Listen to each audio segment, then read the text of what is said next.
오늘 말씀은 빌립보서 1장 12절부터 18절까지입니다. 빌립보서 1장 12절부터 18절까지 말씀 같이 보겠습니다. 형제들아, 내가 당한 일이 도리어 복음 전파의 진전이 된 줄을 너희가 알기를 원하노라. 이러므로 나의 매임이 그리스도 안에서 모든 시위대 안과 그 밖의 모든 사람에게 나타났으니 형제 중 다수가 나의 매임으로 말미암아 주 안에서 신뢰함으로 겁없이 하나님의 말씀을 더욱 담대히 전하게 되었느니라. 어떤 이들은 투기와 분쟁으로, 어떤 이들은 착한 뜻으로 그리스도를 전파하나니, 이들은 내가 복음을 변증하기 위하여 세우심을 받은 줄 알고 사랑으로 하나, 그들은 나의 매임에 괴로움을 더하게 할 줄로 생각하여 순수하지 못하게 다툼으로 그리스도를 전파하느니라. 그러면 무엇이냐? 거칠애로 하나 참으로 하나 무슨 방도로 하든지 전파되는 것은 그리스도니 이로써 나는 기뻐하고 또한 기뻐하리라. 아멘. 코로나 바이러스로 전 세계가 환란이라고 표현할 수밖에 없는 그런 비상 상황에 처해 있습니다. 아직도 백신이 나오지 않고 있기 때문에 오직 그 사회적 거리두기만이 그나마 유용한 어떤 대응책일 수밖에 없는, 그래서 기존에 익숙한 사회생활이 거의 전면적으로 작동이 중지되어 있는 그런 상태가 되었습니다. 이에 따른 개인적 또 사회적 피해는 말로 표현할 수 없을 정도가 되어가고 있습니다. 독일의 메르켈 총리는 2차 세계대전 이래 최대의 위기라고까지 그렇게 얘기했습니다. 그러나 이 코로나 사태는 인간 역사에 처음 있는 일은 아닙니다. 한 신문 칼럼에 보니까 인류가 소위 문명 생활을 시작한 이래의 전염병은 인간 사회를 끊임없이 괴롭혀 왔다고 합니다. 역사가 가르쳐주는 것은 전염병의 창궐이라는 그 상황에서 사람들이 어떻게 반응하느냐에 따라서 문명의 흥망이 결정된다는 사실입니다. 중요한 것은 이 상황의 본질과 성격을 먼저 정확히 이해하고 평가하는 것이라고 얘기합니다. 지금 많은 사람들은 정상적인 그 생활로의 복귀를 고대하고, 그래서 백신이나 치료제의 개발이 급선무라고 그렇게 생각합니다. 하지만 종래의 그 생활이 과연 정상적인 생활이었는지 우리는 물어볼 필요가 있다는 것입니다. 뉴스에 의하면 지금 세계 곳곳에서 소비와 산업 활동이 일시적이나마 정지 또는 둔화되자 대기가 청명해지고 소음이 잦아들고 자연 만물이 모처럼 생기를 되찾았다라고 그렇게 얘기합니다. 이것은 이전의 생활이 결코 정상적인 것이 아니었음을 알려주는 증표라는 것입니다. 앞으로도 이 코로나 바이러스와 유사한 그러한 전염병은 계속해서 발생할 것입니다. 존스 홉킨스 대학의 그 보건연구팀에 의하면 오늘날 신종 바이러스는 연간 200종이 넘게 출현하고 있고, 그 대부분은 잠재적으로 그 팬데믹으로 유발할 수 있는 그런 바이러스들이라고 얘기합니다. 물론 당장은 우리가 그 기술적인 해법을 찾아야 되겠지만, 보다 근본적인 대책은 우리의 육체적 그 면역력뿐만이 아니라 정신적 면역력을 강화시켜야 합니다. 우리를 구제하는 것은 사회적 거리두기도 아니고 마스크도 아니고 손 씻기도 아닙니다. 우리가 이미 경험하고 있듯이 이 장기적인 고립 생활이 얼마나 많은 부작용을 일으키고 있고 또 우리의 면역력의 약화를 초래하고 있는지 모릅니다. 이 세상에서 가장 무서운 것은 전염병 바이러스가 아니라 우리가 함께 사는 공생의 윤리를 부정하는, 그래서 우리 모두의 면역력을 체계적으로 파괴하는 탐욕과 이기심이라는 바이러스일 것입니다. 우리는 이 어려운 시기를 통해서 우리를 정말 어렵게 하는 것이 무엇이고, 우리가 그동안 소홀히 했던 것이 무엇이고, 또 그래서 우리가 회복해야 할 것이 무엇인지를 다시 한번 깊이 생각해 볼 수 있어야 할 것입니다. 오늘 본문의 로마 감옥에서 이 편지를 보내는 바울의 삶도 표면적으로는 안 되는 일의 연속이었고 고난과 역경으로 둘러싸여 있었습니다. 그런데 이 서신서에서 나오는 바울이 말하는 그 단어들은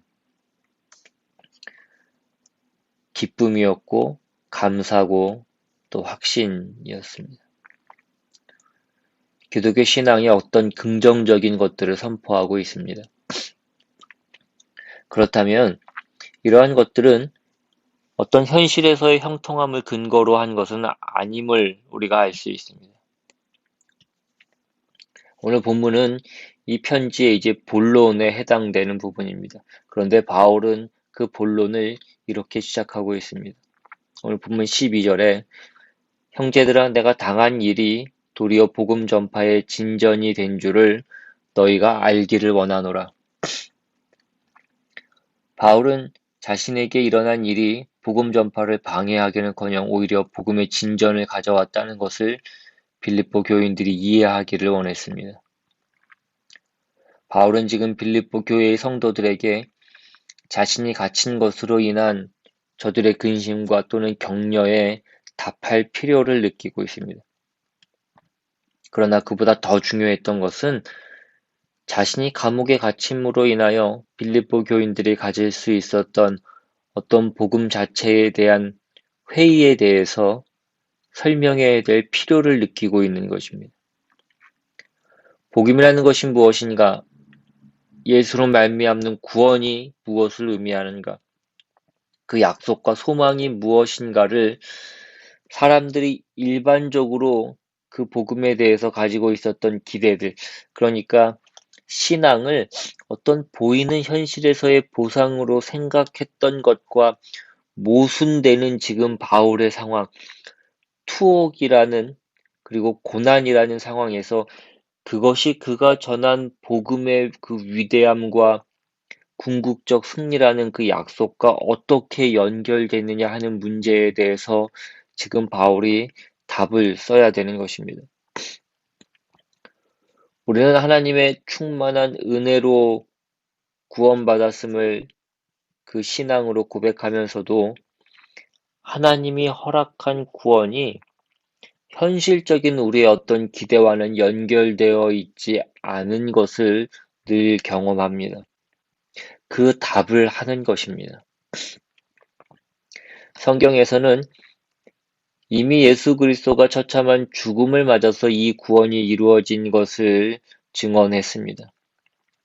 또한 바울이 하나님의 신실한 종이었음에도 불구하고 감옥에 갇히고 그 삶의 대부분을 박해와 고난 속에 보내야 됐다는 사실로 증언하고 있습니다. 여러분, 우리가 이 상관관계를 제대로 이해하지 못하면 우리는 우리의 신앙을 우리의 삶 속에서 제대로 살아낼 수가 없습니다. 예전에 그 고통스러웠던 박해 시기에 나왔던 부작용 중에 하나는 빨리 죽는 것이었습니다. 그러면 신앙도 지키고 고난도 면할 수 있었기 때문입니다. 우리는 순교라고 하면 어떤 신앙의 최고의 정수처럼 그렇게 생각하곤 하는데 사실은 빨리 죽어서 고통을 면하고 신앙의 인내를 면제받으려는 어떤 모습이기도 했습니다. 물론 모든 순교가 그렇다라고 얘기하는 것은 아니고 또 순교를 피해서 도망가고 타협해야 된다라고 말하는 것도 아닙니다. 문제는 복음이 약속하는 것이 도대체 현실 속에서 어떻게 우리에게 주어지는가 하는 데 대한 제대로 된 이해가 있어야 된다라는 것입니다. 빌립보서는 이것을 굉장히 깊이 있게 얘기하고 있습니다. 우리가 이것을 제대로 이해하지 못하면 박해 시대의 순교를 자청해서 현실을 모면하려고 했던 것 같이 그런 것이 없는 오늘날 평화기에는 이중적인 삶을 살 수밖에 없게 만드는 것입니다. 신앙은 신앙이고 현실은 현실인 어떤 것은 체념하고 어떤 것은 가장하고 사는 것입니다. 우리의 진심에 보상해주지 않은 하나님께 우리가 우리 현실을 다 바치지 못하는 데에 대한 그 책임을 우리가 하나님께 떠넘기는 것입니다. 그런데 뜻밖에도 오늘 본문은 내가 당한 일이 도리어 복음 전파의 진전이 되었다고 얘기합니다. 이 말이 굉장히 중요한 얘기입니다. 왜 그러냐면 그가 잡힘으로 그 다음 13절에 나오듯이 나의 매임이 그리스도 안에서 모든 시위대 안과 그 밖의 모든 사람에게 나타났다라고 얘기합니다. 여러분 사도행전 21장 이후에 보시면 바울이 예루살렘에서 체포되어 그 가이사랴에 있는 감옥에 수감이 됩니다. 이때 사람들은 이것이 그의 사역의 마지막이라고 아마 쉽게 생각했을 것입니다.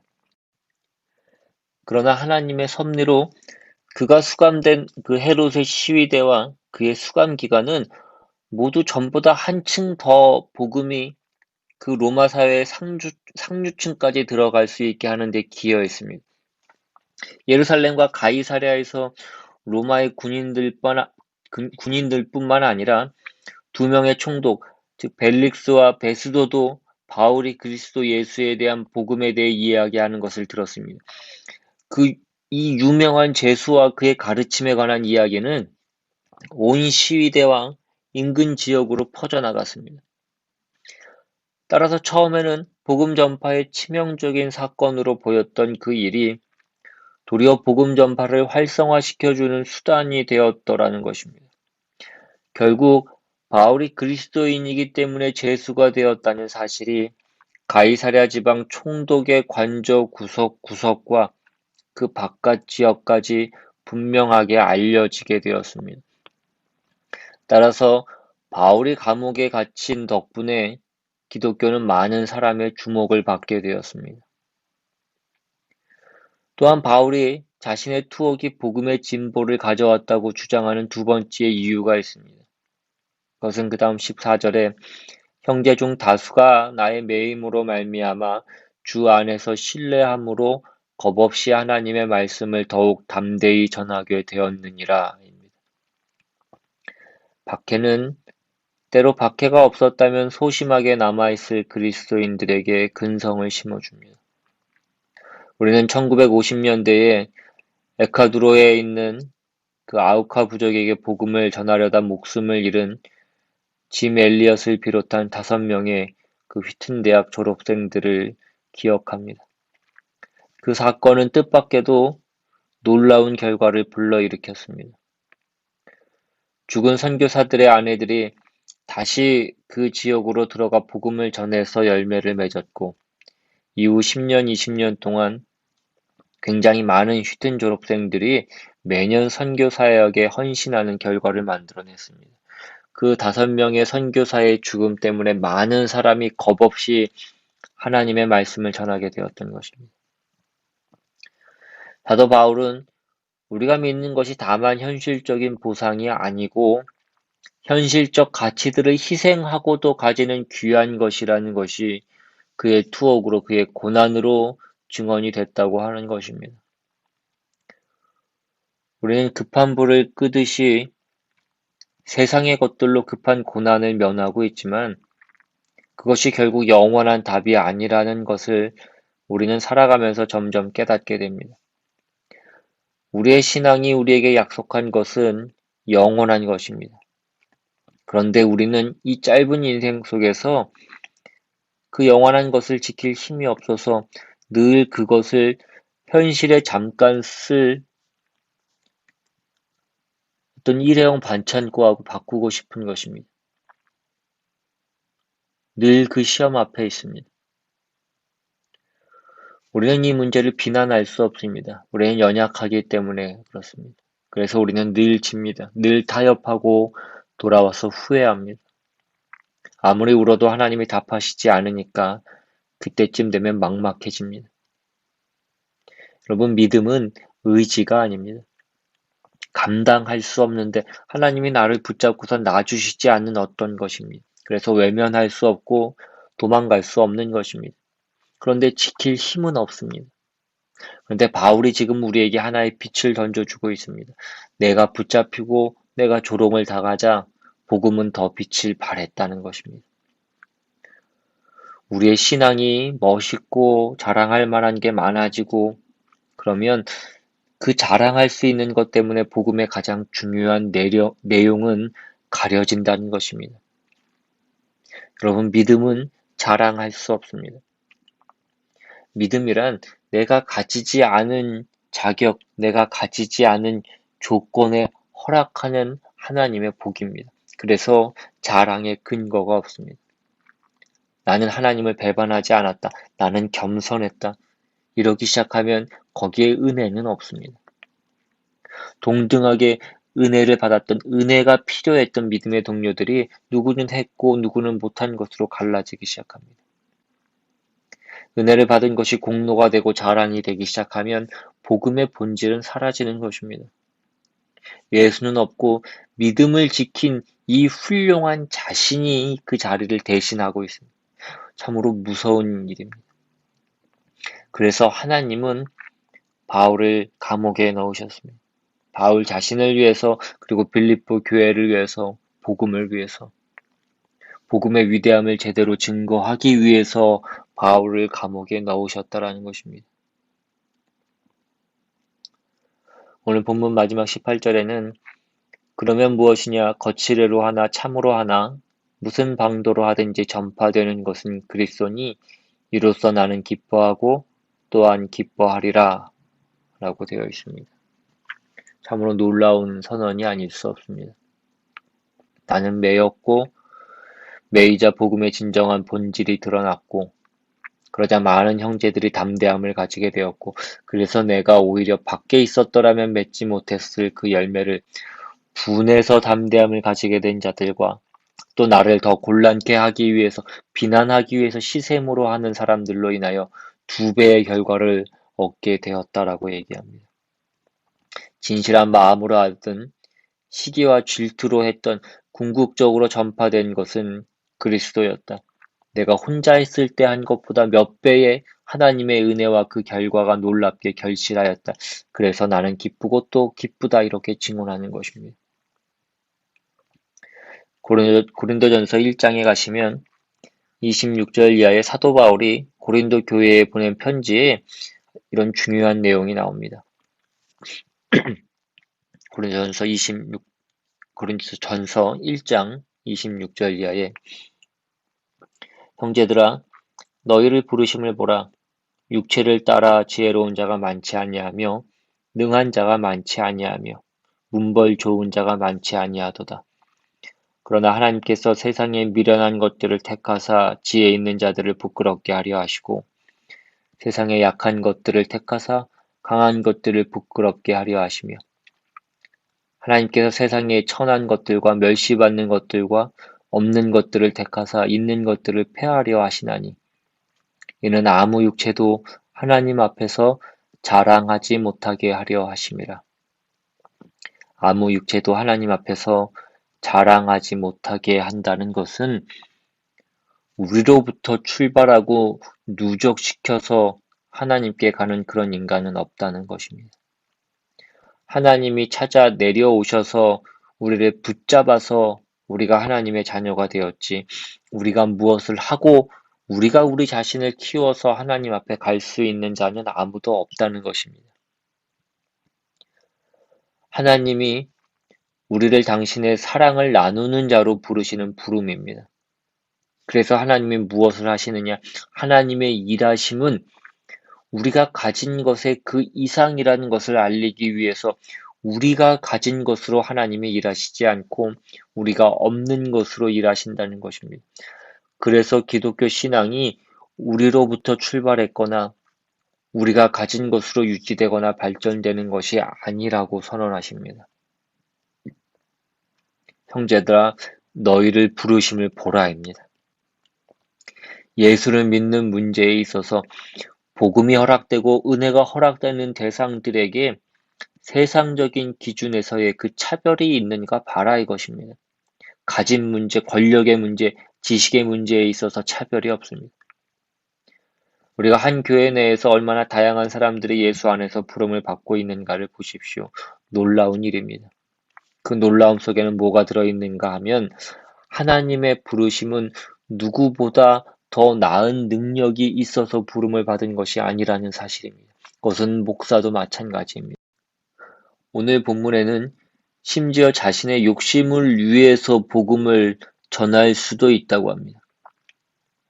바울은 지금 어찌되었든 그리스도만 전해지면 되는 거 아니냐든지 또는 하나님이 일하시니 목적만 달성하면 되지 과정이 무슨 소용이냐라고 말하는 것은 아닙니다.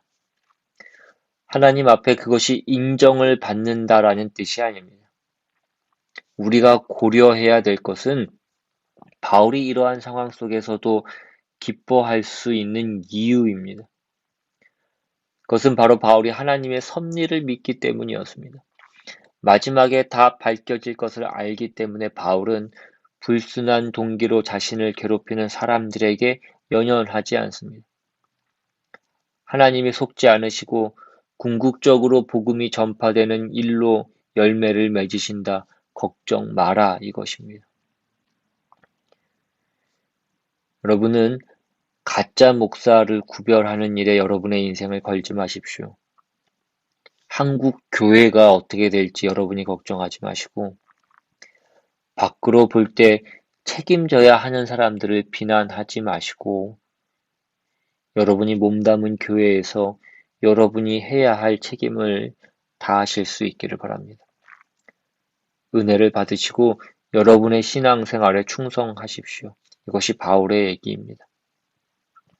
우리는 이것이 하나님의 일하심에 대한 사도 바울의 이해라는 것을 이해하고 있어야 됩니다.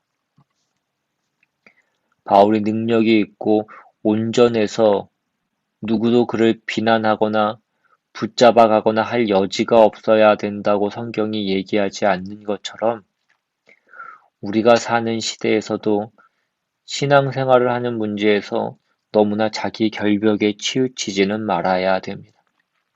예수 안에 있는 그 은혜와 능력의 신비보다 흠 안 잡히는 기준들을 너무 앞세우지 않아야 됩니다. 이것이 너무 앞서게 되면 결국 우리는 아무것도 안 하게 됩니다.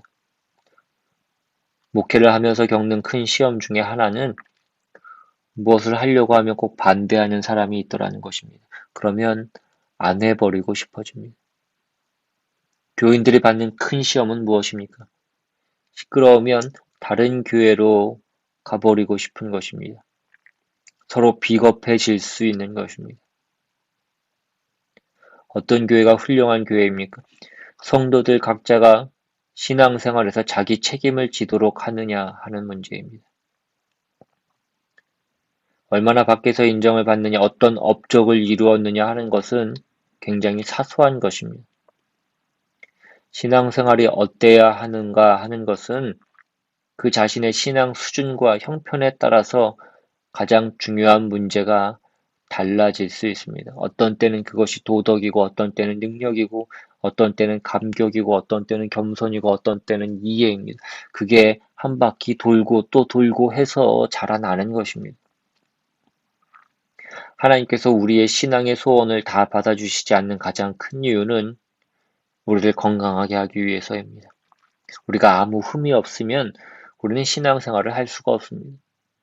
자신이 아무 흠이 없음을 알게 되면 다른 사람의 한계에 대해서 굉장히 민감해지고 그래서 그 죄를 다 들여다보게 되면 우리는 어떤 사람과도 교제를 할 수도 없고 참아줄 수도 없고 기다려줄 수도 없습니다. 우리가 참고 기다리는 것은 우리가 무뎌서 무능해서 다 보지 못하고 다 알지 못해서 스스로에 대해서나 우리 믿음의 식구들에 대해서 현실에 대해서 그렇기 때문입니다. 그것이 우리에게 시간을 줍니다. 하나님이 우리를 키우시고 감당하게 하시고 자신을 보게 하십니다. 우리의 생각과 다른 하나님의 일하시는 그 손길을 봅니다. 그걸 봐야만 우리는 이 사도 바울이 말하는 오늘의 본문을 제대로 이해할 수 있습니다. 오늘 본문을 다시 한번 보겠습니다. 형제들아, 내가 당한 일이 도리어 복음 전파의 진전이 된 줄을 너희가 알기를 원하노라.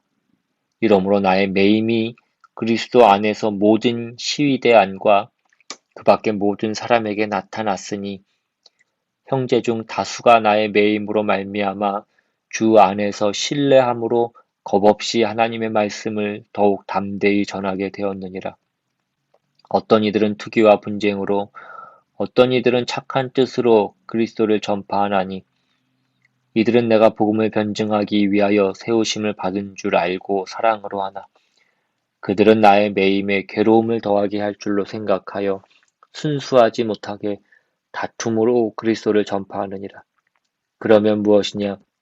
거칠애로 하나 참으로 하나 무슨 방도로 하든지 전파되는 것은 그리스도니 이로써 나는 기뻐하고 또한 기뻐하리라. 거칠애로 하나 즉 사기를 치나 잘난 척을 하나 전파되는 것은 그리스도니 자기는 안 하면서 그저 명분을 외칠 수도 있습니다. 그러면 어떠냐? 이 외침이 빌립보서 4장 13절에 결론으로 이렇게 나타나고 있는 것입니다.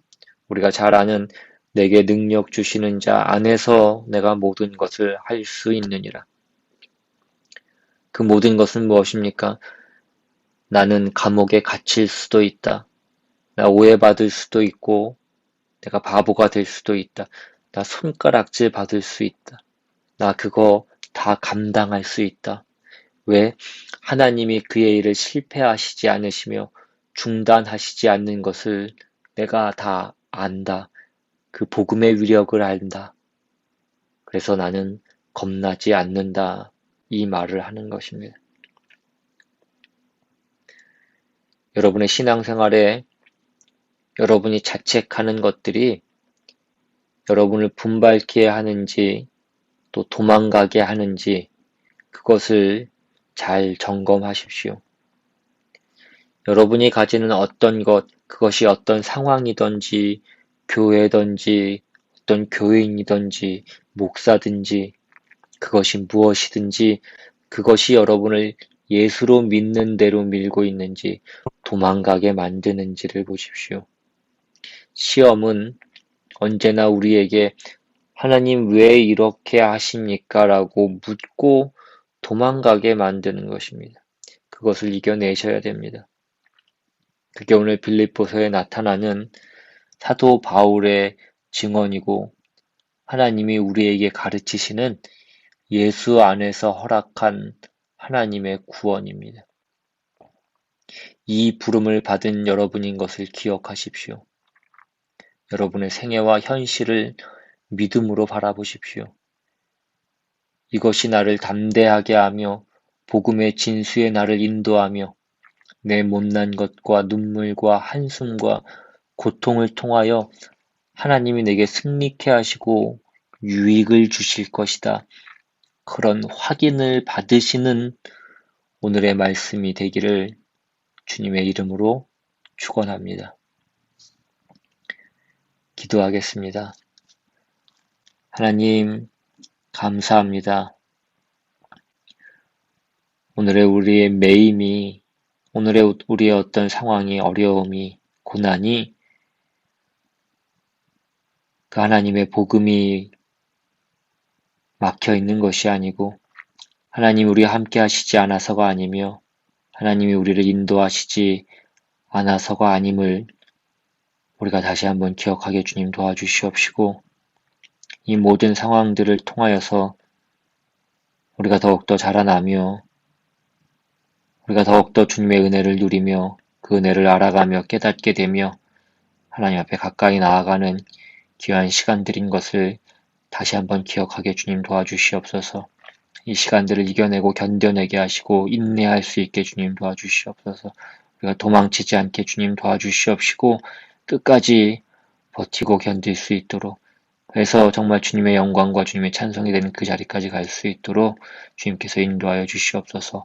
오늘 우리의 모든 삶과 우리의 모든 상황 가운데 주님이 우리와 함께 하심을 우리가 늘 믿고 늘 신뢰하며 함께 나아갈 수 있도록, 그 이길 힘을 우리에게 허락하신 하나님이신 것을 우리가 기억하며 나아간 우리 모두가 될 수 있도록 주님 인도하여 주시옵소서.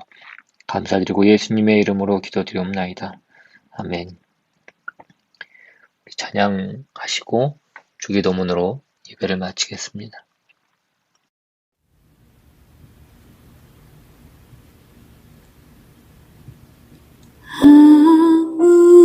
아무것도 두려워 말라.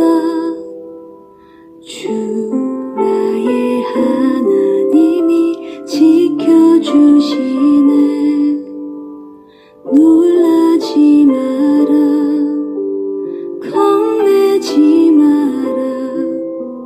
주님 나를 지켜주시네.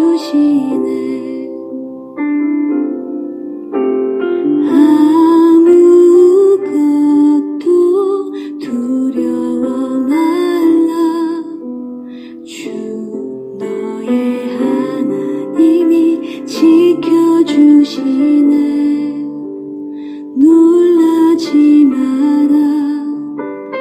겁내지 마라.